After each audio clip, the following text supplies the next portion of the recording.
One of the most brilliant minds in media is a fellow named Rashad Tabakawala, who is the chief strategist for the Publicis Group.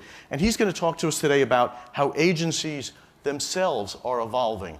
Thank you. And this is going to be a 10-minute presentation without videos. And no slides. Since we're going to try to see if we can have intelligence everywhere versus video everywhere. So, very, very simply, we are obviously in a massive time of change.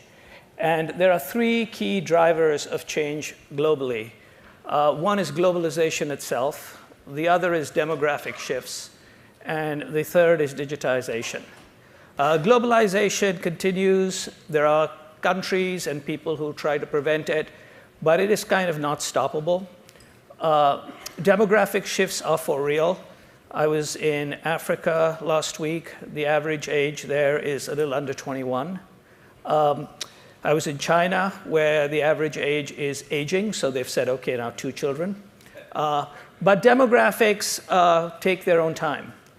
The real shift is, if you think about force being mass into acceleration, is digitization. And the key thing that's driving digitization are these things, okay? Phones. Or if you think about them, little video screens in our pockets to a great extent.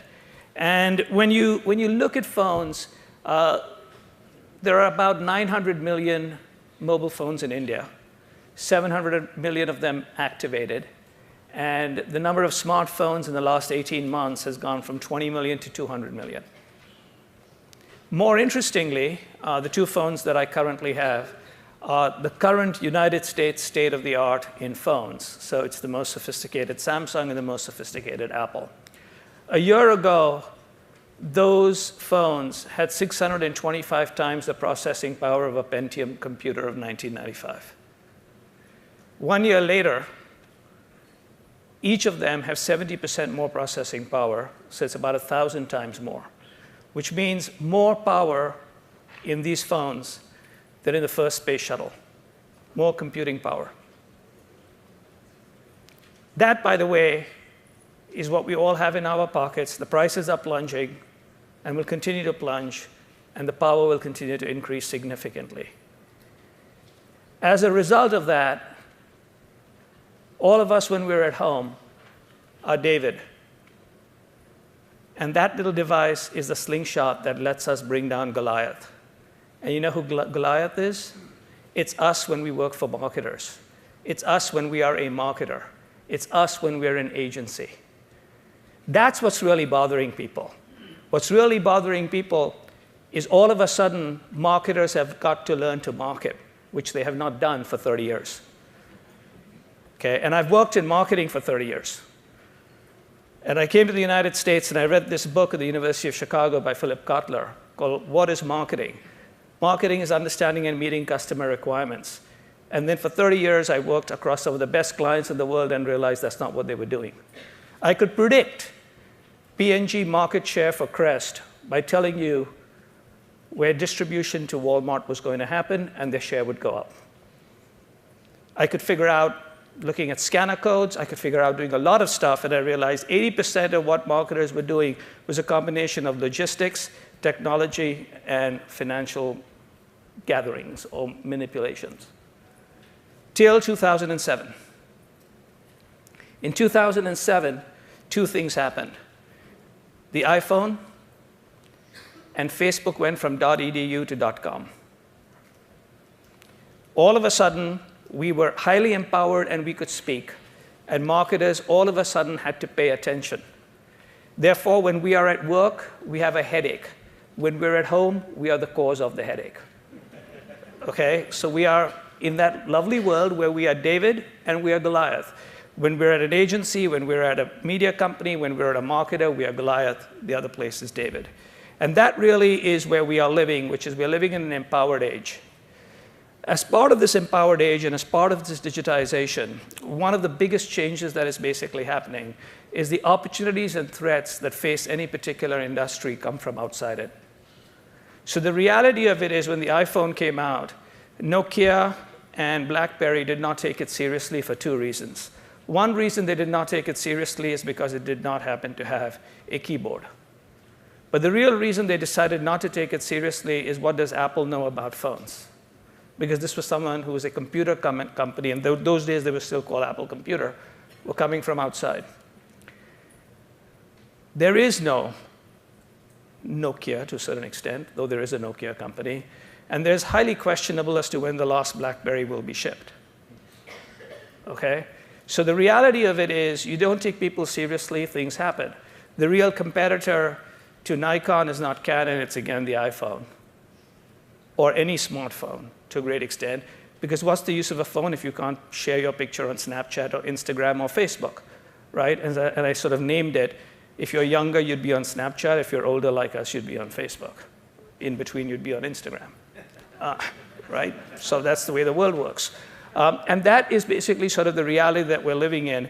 The threats and opportunities come from outside, and that is absolutely true for all of our clients, and it is also very true for us. So the real opportunities and threats to a holding company is not another holding company, though right now all of them are doing better than us, so we respect them greatly. But the reality of it is, benchmarking against other pathetic people doesn't make you any less pathetic. Right? And the reality of it is, we have to basically shift. And the shift that all of us, and all these companies, by the way, everyone are smart. So to a great extent, unlike a lot of people, I actually believe we're surrounded by very smart competitors, very smart clients, and very smart people. It's just that sometimes we have to show how smart we are by actually doing interesting things versus pretending that this is a world that we cannot actually engage with and we ourselves cannot transform, which we definitely can. So towards that, there are 6 key changes that are basically happening. And then I will sort of end with 3 ideas, and then that'll be my 10 minutes. So the 6 key changes that we should be thinking about is, first is marketing is being outsourced to the end user. We are no longer marketers, we are marketing, we're helping people market to themselves. Okay, so we're facilitating self-marketing. The CMO is an outdated title. It should be replaced by CFO, which is Chief Facilitation Officer. That's number 1. Number 2, the world is going to be less and less about advertising. It's going to be more and more about utilities and services. The reality of it is, nobody actually wanted advertising. Okay? What you're beginning to see is consumers are choosing not to have advertising through ad blockers, through Netflix, through Spotify, the $15 or $9 version, etc. Give me a utility, give me a service. Don't basically give me a stupid message. Okay? That's the reality. Face it. And that's where the world is going to basically go. I'm not saying advertising is disappearing, but advertising itself is not a growth industry. That's sort of the number 2. Just have to go with the trend, as Shakespeare says, or lose, right? That's the trend. The third, which is extremely important, is video is going to be increasingly important, and video is going to be everywhere. But increasingly, the future of video is going to come from the slime and not the heavens. Pay less attention to the NBC part of Comcast, pay more attention to the Comcast part of Comcast, okay? Pay more attention to YouTube and Netflix and Amazon than necessarily CBS, till CBS everywhere comes around. Because the future comes from the slime and not the heavens. And you've seen that today. If you haven't tried it, try the new Apple TV. It's extraordinary, still a work in progress, but extraordinary. It is true, the future is apps and not channels. But it's video everywhere, which is good, and it'll be all over the place, but it will be actually driven by that 10% in 2017 programmatic, et cetera. That's sort of the third. The fourth one, which is extremely important, is owning data itself is obsolete. I know there are lots of companies who believe that owning data is really important, but when the shelf life of a tweet or the half-life of a tweet is 8 minutes, it's how do you access data, not how do you own it. It's almost impossible to own all the data you want. How do you quickly access? How do you basically have the APIs? And it is not actually the data itself. It is the algorithms, it's the API, and it's the plug-and-play partnerships that make a very big difference. So owning 10% of one company or owning something else is so 1980s, okay? It makes no sense to a great extent. So we think in a sort of a different model.